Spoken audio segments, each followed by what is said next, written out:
માંડવીની PGVCL division કચેરી ખાતે શહેરમાં અંડરગ્રાઉન્ડ કેબલ પાથરવાના કાર્યનો શુભારંભ કરતા ધારાસભ્ય. માંડવી શહેરમાં અંડરગ્રાઉન્ડ વીજ કેબલ પાથરવાનું ખાતમુહૂર્ત પીજીવીસીએલની ડિવિઝન કચેરી ખાતે ધારાસભ્ય અનિરુદ્ધભાઈ દવેના હસ્તે કરવામાં આવ્યું હતું.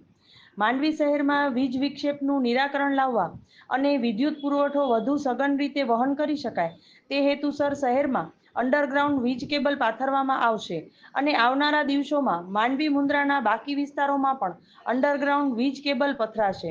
અધિક્ષક ઇજનેર તપન વોરા, કાર્યપાલક ઇજનેર RS વાડા, નાયબ કાર્યપાલક ઇજનેર સનતભાઈ જોશી, વિપુલભાઈ પટેલ, SS પટેલ તેમજ વિભાગીય કચેરી હેઠળના અધિકારીઓ, કર્મચારીઓ ઉપસ્થિત રહ્યા હતા. સ્વાગત પ્રવચન નાયબ કાર્યપાલક ઇજનેર સનતભાઈ જોશીએ કર્યું હતું. કાર્યક્રમનું સંચાલન જયેશભાઈ સોમૈયા અને આભાર વિધિ RS વાડાએ કરી હતી. શાસ્ત્રોક્ત વિધિ સંજય મહારાજે કરાવી હતી. સૌપ્રથમ તો હું આપના માધ્યમથી સૌ દર્શક મિત્રોને જણાવવા માંગુ છું કે વીજ તંત્રની અવારનવાર નાની મોટી ફરિયાદો વરસાદના સમયે, પવનના સમયે રહેતી હતી અને એ ફરિયાદોને હલ કરવા માટેનો ઉપાય ટેકનોલોજી છે.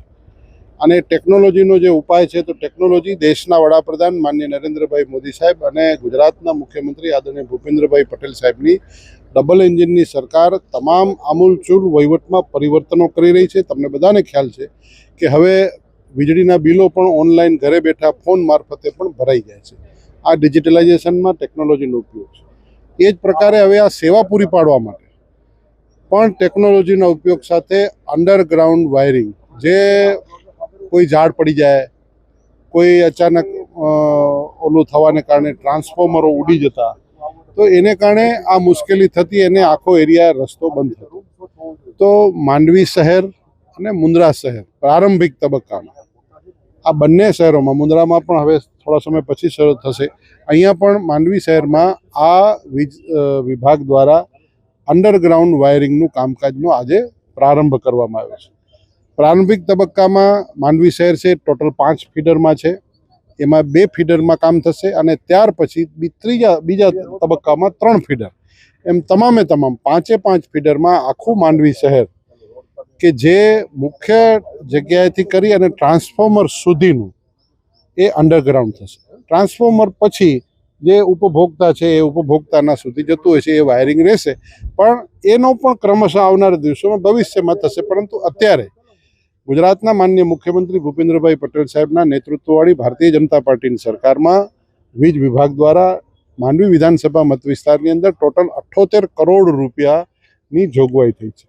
અનેક સબસ્ટેશનો બની રહ્યા છે, અનેક નવા વિભાગો શરૂ થઈ રહ્યા છે, ડિવિઝનો પણ અલગ કરી રહ્યા છે કે જે આજથી સુધી ક્યારે થયેલા નહોતા.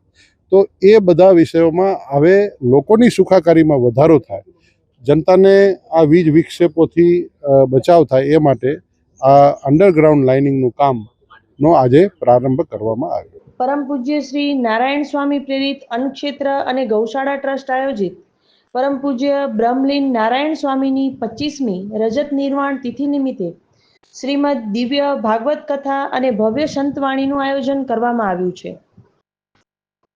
આંતરરાષ્ટ્રીય વિદ્વાન કથાકાર શ્રી શાસ્ત્રી અશ્વિનકુમાર વ્રજલાલ સાહિત્ય રત્ન માંડવી કચ્છવાડા એ વ્યાસપીઠેથી જ્ઞાનામૃત ધારા વહાવશે તથા આયોજક શ્રી CA કૈલાસદાન ગઢવી, કાર્યકારી અધ્યક્ષ આમ આદમી પાર્ટી અને શ્રી ચપલેશ્વર મહાદેવ મંદિરના નારાયણ આશ્રમના મહંત અને પરમ પૂજ્ય નારાયણ સ્વામી પ્રેરિત અન્નક્ષેત્ર ગૌશાળાના ટ્રસ્ટી શ્રી મહંત શ્રી શ્યામ ભારતીજી બાપુ દ્વારા સૌને જાહેર આમંત્રણ પાઠવવામાં આવે છે.